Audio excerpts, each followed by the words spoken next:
নমস্কার। যুক্তি তর্ক সঙ্গে অর্কই আপনাদের স্বাগত। আপনাদের সঙ্গে আমি অর্কপ্রভ সরকার।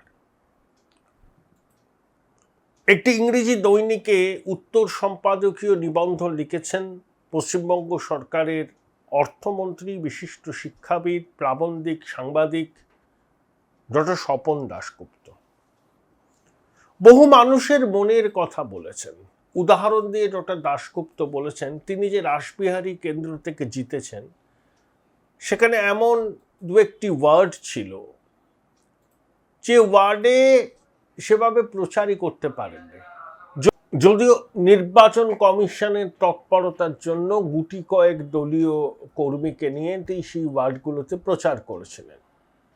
ভোটের ফল প্রকাশের পর দেখা যায় যে ওয়ার্ডে তার কয়েক হাজার ভোটে পিছিয়ে থাকার কথা, সেই ওয়ার্ডে তিনি 400 ভোটের লিড পেয়েছেন।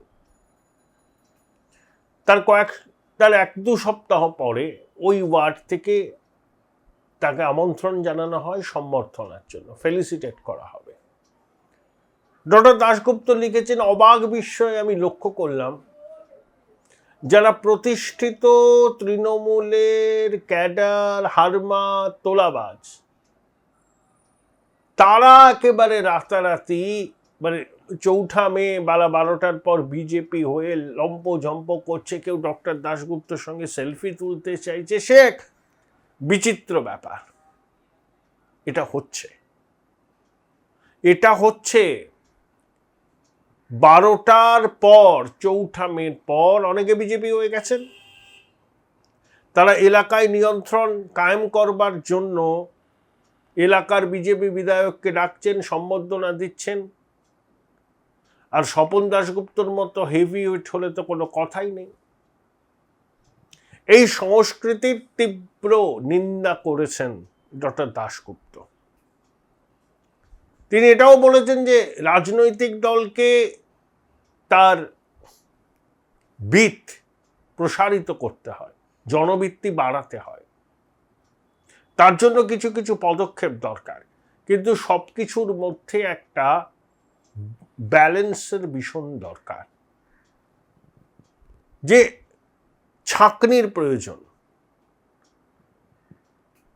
সবার জন্য দ্বার উন্মুক্ত করে দিলাম, তোলাবাজ, গুন্ডা, জমি মাফিয়া ঢুকে পড়ল দলে, সেটা করলে সমূহ বিপদ। আর যদি ছাঁকনি ব্যবহার করা হয়, বিভিন্ন দলে তো অনেক ভালো লোক আছে, তাদের যদি আনা হয়, তাহলে দলের জনভিত্তি প্রসারিত হবে।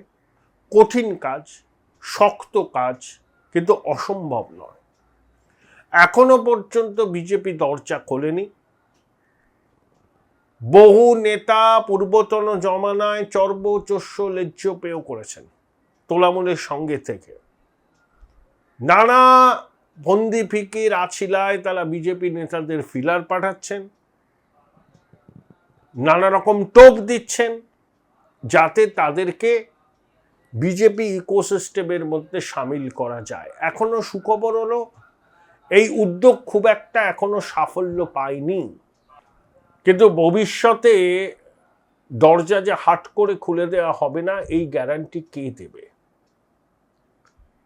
এটা কিন্তু খুবই একটা উদ্বেগের বিষয়। বিজেপির কর্মী সমর্থকদের মনেও এই প্রশ্নটা আসছে, কতদিন ঠেকিয়ে রাখা যাবে এই বেনজলকে দলে ঢোকার ক্ষেত্রে? আরে মেমারি কেন্দ্রের বিধায়ক মানব গুহর কার্যালয় ভাঙচুর হয়েছে। কারা করল? কেনই বা করল? এইসব প্রশ্নগুলো ঘুরে ফিরে আসছে। কিন্তু আমি আজকে যে বিষয়টা নিয়ে বলবো, সেটা হচ্ছে প্রবীণ আইনজীবী বিকাশ ভট্টাচার্যের রাজনৈতিক অবস্থান নিয়ে প্রশ্ন উঠতে শুরু করেছে।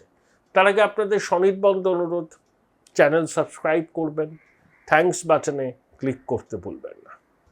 দেখুন, বিকাশ দার সঙ্গে আমার ব্যক্তিগত সম্পর্ক যথেষ্ট মধুর। আইনজীবী হিসাবে তিনি যথেষ্ট প্রতিষ্ঠিত আইনজীবী।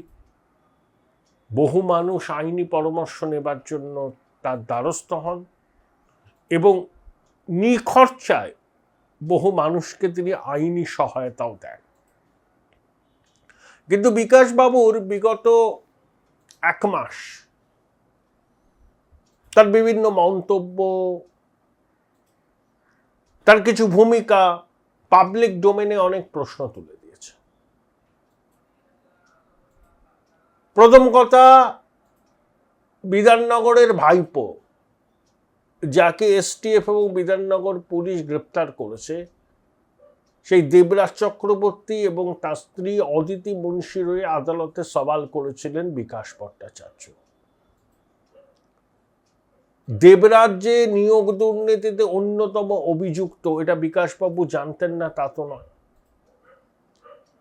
হ্যাঁ, পেশাগত স্বাধীনতা সবার থাকে, কিন্তু তিনি একজন ফাইটার, তিনি ন্যায়ের জন্য আদালতে সওয়াল করছেন। নিয়োগ দুর্নীতি কাণ্ডে তার সওয়াল সবাই জানে, একটা টিম, ফিরদৌস, বিকাশ দা, সব্যসাচী বাবু, বিক্রম ব্যানার্জি, আইনজীবীদের সওয়াল আমরা মনে রাখব। কিন্তু সেই বিকাশবাবু যখন একটা টেন্টেড ছোঁড়া, যাকে ভাইপো হিসাবে সবাই চেনে বিধাননগরে, তার হয়ে আদালতে সওয়াল করেন, তখন প্রশ্ন জন্মায়, পেশাগত বাধ্যবাধকতার ধুয়ো তুলে কি এই অবস্থানটাকে সমর্থন করা যায়? এক, গোপাল মুখার্জির নামে রাস্তা হলো, খুব কাঙ্ক্ষিত ছিল, কেন এতদিন হয়নি এটাই প্রশ্ন। একটা রাষ্ট্রবাদী সরকার এসছে, তা গোপাল মুখার্জির নামে রাস্তা হয়েছে।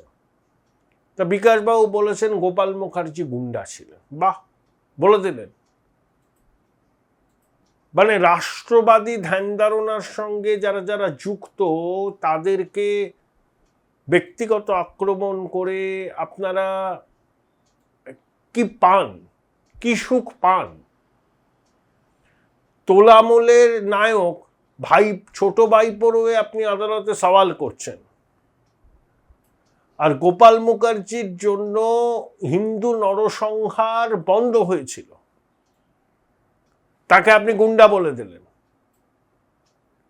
অনেক তো বুলি কপচান, ওই জলপোছা কবি, ওই মাধুকরী কবির সঙ্গে আপনি গোমাংস খেয়েছিলেন প্রকাশ্য রাস্তায়, সনাতনী ভাবাবেগ আহত হয়েছিল। বোঝা যায়, সাইকোলজিটা বোঝা যায়, সনাতন বিরোধী মানসিকতা। যা করলে সনাতনী ভাবাবেগ আহত হয়, আপনি সেটা ইচ্ছা করে করেন। সেই জন্য প্রকাশ্যে গোমাংস ভক্ষণ করে নিজের সেকুলারত্ব জাহির করেন, আবার একই সঙ্গে গোপাল মুখার্জির মতো বরেণ্য ব্যক্তিত্বকে গুন্ডা বলে আক্রমণ করেন। দেখবে কাশবাবু, দিক। মহুয়া মৈত্র একটা এক্সেন্ট্রিক মানুষ, ধরাকে সরাজ্ঞান করেন, ফটর ফটর ইংরেজি বলতে পারেন বলে ভাবেন তিনি একটা বিরাট বড় হনু, দুধেল গাইদের ভোটে জেতেন, আর জিতবেন না। তা কৃষ্ণগঞ্জে গিয়েছিলেন, ওখানকার বিধায়কের বাড়িতে বা দলীয় দপ্তরে, সেখানে ডিম ছোড়া হয়েছে। আমি ডিম ছোড়াকে সমর্থন করি না, আদালতও বলেছে এসব ব্যাপারে সতর্ক হতে হবে, কিন্তু জনরোষ বলেও তো একটা কথা আছে। মহুয়া মৈত্র মা কালীকে অসম্মান করেছিলেন, আমাদের ভাবাবেগকে আঘাত করেছিলেন, প্রধানমন্ত্রী স্বরাষ্ট্রমন্ত্রীর নামে যা মুখে আসে তাই বলেছিলেন। তার বিরুদ্ধে অভিযোগ টাকার বিনিময়ে সংসদে প্রশ্ন তোলা, নিজের ইমেল আইডির পাসওয়ার্ড শেয়ার করা, সংসদের দেওয়া ইমেল আইডি। তিনি আপনার চোখে অপাবৃদ্ধ, বলছেন রাজনৈতিক শত্রু হতে পারে, কিন্তু একজন সাংসদকে এভাবে আক্রমণ করা তো ঠিক নয়। প্রথম কথা, আপনার বলদরিদি রাজনীতিতে শত্রু হয় না, প্রতিপক্ষ হয়। আপনার মতো প্রবীণ মানুষ, বামপন্থী মানুষের এই শত্রু শব্দটা প্রয়োগ করার আগে 2-3 বার ভাবা উচিত। আপনার মহুয়া মৈত্রকে আপনি ক্লিন চিট দিচ্ছেন, তার বিরুদ্ধে কোনো জনরোষ থাকতে পারে না বলছেন। কি করে বললেন? মহুয়া মৈত্র অপাববিদ্ধ নাকি? সেই জনরোষ তাতে বিজেপির কর্মীরা থাকতেই পারেন। তা বিজেপির কর্মীরা কি সমাজের বাইরে? আমি ডিম ছোড়াকে সমর্থন করি না, কিন্তু গণতান্ত্রিক পদ্ধতিতে প্রতিবাদ জানাতে গেলে ব্ল্যাক ফ্ল্যাগ এসব দেখানো যায়, ডিম ছোড়াটা বন্ধ হওয়া দরকার। কিন্তু আপনি যেভাবে গোপাল মুখার্জিকে গুন্ডা বলছেন, বিধাননগরের ভাইপোর হয়ে সওয়াল করছেন, মহুয়া মৈত্রকে সার্টিফিকেট দিচ্ছেন, আপনার মনে হচ্ছে ডাল মে কুছ কালা হ্যায়। আসলে বামপন্থীরাই কিন্তু তৃণমূলের মস্ত বড় সমর্থক। এবারও বামপন্থীরা ওই খেলাটা খেলেছিল, সফল হয়নি, যে ভোট কেটে দাও, তৃণমূল বিরোধী ভোট কেটে দাও, যাতে অল্প ব্যবধানে যেসব আসনে জয় পরাজয় নির্ধারিত হবে সেখানে তোলামুল জিতে যায়। এটা তো আপনাদের ধান্দা। এবার হয়নি। এমনই প্রতিষ্ঠান বিরোধিতা ছিল এবং সনাতনীরা যেভাবে একজোট হয়ে নির্বাচনে বিজেপিকে সমর্থন করেছে, রাষ্ট্রবাদী সরকারকে পশ্চিমবঙ্গে এনেছে, আপনাদের সেই খেলাটা মাঠে মারা গেছে। কিন্তু পশ্চিমবঙ্গের মসনদে বিজেপি, মুখ্যমন্ত্রী শুভেন্দু অধিকারী, এসব আপনাদের হজম হচ্ছে না, হজম হওয়ার কথা নয়। মার্কস, লেনিন এসব তো থাকবে না। এখন স্বামী বিবেকানন্দ, শ্রীরামকৃষ্ণ, মা সারদা, ভগিনী নিবেদিতা, গোপাল মুখার্জি, ডক্টর শ্যামাপ্রসাদ মুখার্জি, এরকম রবীন্দ্রনাথ তো আছেনই, নেতাজি তো আছেনই, যোগগুরু শ্যামাচরণ লাহিড়ী, এদের কথা আমরা নতুন করে পড়ব, পাঠ্যপুস্তকে অন্তর্ভুক্ত হবে, সরণির নাম হবে। কার্ল মার্কস সরণি কেন থাকবে? কেন থাকবে? ওই রাস্তার নাম অন্য করতে হবে। এরকম অনেক রাস্তা যেগুলো আপনারা নিতে পারছেন না। আর মহুয়া মৈত্র ওর লেফট লিবারাল টাইপের, এক্সেন্ট্রিক, আপনার সঙ্গে জমবে ভালো। আপনিও যেমন সনাতনী ভাবাবেগকে ইচ্ছা করে আঘাত করেন, মহুয়া মৈত্রও করেন। তাই আপনাদের এক বন্ধনীতে লাগছে, আপনারা সনাতন বিরোধী। যে কাণ্ড করলে সনাতনী ভাবাবেগ আহত হয় সেই কাণ্ড আপনি করেছিলেন ওই নির্বোধ সরকারকে সঙ্গে নিয়ে। কোথায় গেল নির্বোধ? কোথায়? একেবারে ঘরে লুকিয়ে আছে, বেরোচ্ছে না। আপনার মতি গতি বুঝতে পারছি না বিকাশদা, পাল্টি খাবেন নাকি? তোলামূলের ক্ষয়িষ্ণু দশা। এই অবস্থায় তোলামূল আপনাকে পেলে প্রচুর আইনি লড়াই ওদের করতে হবে। কোনো অফার টফার তোলামূল দিয়েছে নাকি? এত তোলামূলের প্রতি আপনার পীড়িত কেন বিকাশদা? এত পীড়িত কেন? যারা 15 বছর রাজ্যটাকে লুটে খেলো। আপনি তো নিয়োগ দুর্নীতির বিরুদ্ধে সরব, আবার নিয়োগ দুর্নীতির অন্যতম একটা মাথা ওই দেবরাজের হয়ে সওয়াল করেছিলেন। এত স্ববিরোধিতা কেন? পেশাদারি স্বাধীনতা, এই ব্যাখ্যা কেউ নেবে না, আপনার দলের লোকই নেবে না। আমি তো আপনার সহকর্মী প্রবীণ আইনজীবী সুব্রত মুখোপাধ্যায়ের সঙ্গে কথা বলেছিলাম। তিনি বামপন্থী মানুষ, পার্টির কার্ড হোল্ডার, পরিষ্কার বলেছেন বিকাশ তার এই অবস্থানকে সমর্থন করি না। সেটা শুধু সুব্রত বাবুর ব্যাপার নয়, বহু মানুষ, বহু বামপন্থী। আপনার মতলবটা ঠিক ঠাউর করতে পারছি না বিকাশদা, চাইছেনটা কি আপনি? আপনার ভূমিকা নিয়ে জনমানসে ক্রমশ প্রশ্ন তৈরি হচ্ছে। যদিও আপনার প্রতি আমার ব্যক্তিগত শ্রদ্ধা অবিচল, আইনজীবী হিসাবে আপনার দক্ষতা প্রশ্নাতীত, কিন্তু যখন প্রতিবেদন করব তখন ব্যক্তিগত সম্পর্ককে তুচ্ছ জ্ঞান করে যেটা সত্যি সেটা বলার সৎসাহস আমার আছে। অতীতেও ছিল, এখনো আছে, ভবিষ্যতেও থাকবে। এ ভাই ভাই, এটা মডেল না খাতা। আর কত ফটোগ্রাফি করবি? চুপ কর, সামনে মাধ্যমিক, নোট জোগাড় করে পড়তে হবে। কবে পড়বি ভাই?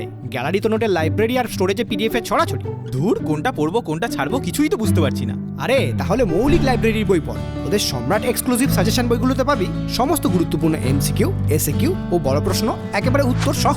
কমন পাবো তো? টপারদের জিজ্ঞেস কর। সম্রাট এক্সক্লুসিভ সাজেশন মাধ্যমিক, ভালো রেজাল্টের পাসওয়ার্ড।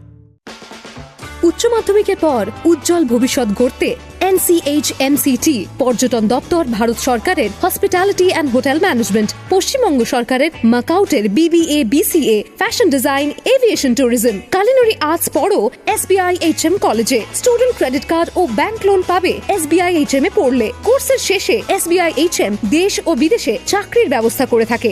SBI HM হলো পশ্চিমবঙ্গের সেরা ম্যানেজমেন্ট কলেজ। SBIHM.com।